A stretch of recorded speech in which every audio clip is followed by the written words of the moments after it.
guys যদি সঁচা কথা কওঁ মোৰ জীৱনত প্ৰথমবাৰ মিজোৰাম আহিছোঁ আইজল মিজোৰাম ফুৰিব আহিছোঁ আৰু আইজল মিজোৰামত আহি পিনে কিছুমান প্ৰব্লেম ফেচ কৰিলোঁ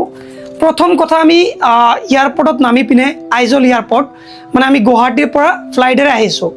আহি পিনে প্ৰথমতে এটা ইনাৰ লাইন পাৰ্মিট এটা বনাব দিলে য'ত 350 ৰুপিজ ল'লে এতিয়া মই নাজানো সাতভনী ৰাজ্য বা নৰ্থ ইষ্টৰ ভিতৰতে কিন্তু পৰে হয় না নাই নৰ্থ ইষ্টৰ ভিতৰতে পৰে তো এই 350 টকাকে পাৰ পাৰ্চনৰ পৰা লয় কিয় লয় মই নাজানো যদি কোনোবাই জানে কমেণ্ট কৰিব আৰু এতিয়া আছোঁ মই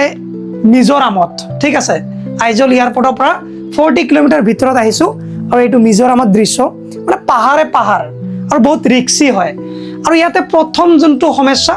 ভাতৰ সমস্যা সেকেন্ড সমস্যা হৈছে আপোনাৰ ভাষা বুজি নাপাব আমি থাইলেণ্ডত যোনবিলাক মানে সমস্যা ভোগা নাই ইয়াতে ভুগি আছোঁ থাইলেণ্ডত ইংলিছ ক'লে হিন্দী ক'লে অকণমান বুজি পায় ইয়াত হিন্দীও বুজি নাপায় অসমীয়াও বুজি নাপায় ইংলিছো প্ৰপাৰলি বুজি নাপায় তেওঁলোকৰ ভাষা কয় আৰু সেকেন্ড হৈছে আপুনি ইয়াতে ভাত তেনেকুৱা শাক চব্জিটো ইমান প্ৰপাৰলি নাপায় ভাই খোৱাৰ কাৰণে বহুত বেছি প্ৰব্লেম হয় মৰ্নিং আহি পাইছোঁ মৰ্নিঙৰ পৰা ঘৰৰ পৰা যি ৰুটি বনাই আনিছোঁ সেই ৰুটি খাইছোঁ ঠিক আছে চিকেন দি ৰুটি দি খালোঁ এতিয়া ৰাতিৰ খোৱা ক'ত খাম সেইটো চিন্তা কৰি আছোঁ তো আপোনালোকে যদি মিজোৰাম আহিব বিচাৰে প্ৰকৃতিৰ মজা ল'ব পাৰিব কিন্তু মোৰ বেয়া লাগিল কি জানে এই যে 350 ৰুপিজটো ল'ল এতিয়া আমাৰ অসমত ভিজিট কৰিলে কিন্তু অসমত ইমান ভাল ভাল জেগা আছে য'ত মানে ভিজিট কৰিব 1 টকা পইচা নালাগে কিন্তু ইয়াতে আহিলে ইনাৰ লাইন পাছ বনাব লাগে হেণ্ড বনাব লাগে আৰু যিহে কুৱেশ্যন কৰে পুৰা ফুল ইমিগ্ৰেশ্যন কৰে লাইক ইণ্টাৰনেশ্যনেল তেনেকা বাকি ইয়াতে খোৱাৰ প্ৰব্লেম পাব ভাষাৰ প্ৰব্লেম পাব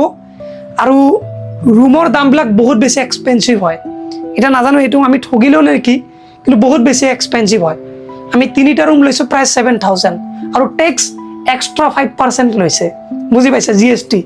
এইটো বহুত বেছি বেয়া লাগিছে কিন্তু ইয়াতে চাব লগা একোই নাই এই স্কাই না কি আছিলে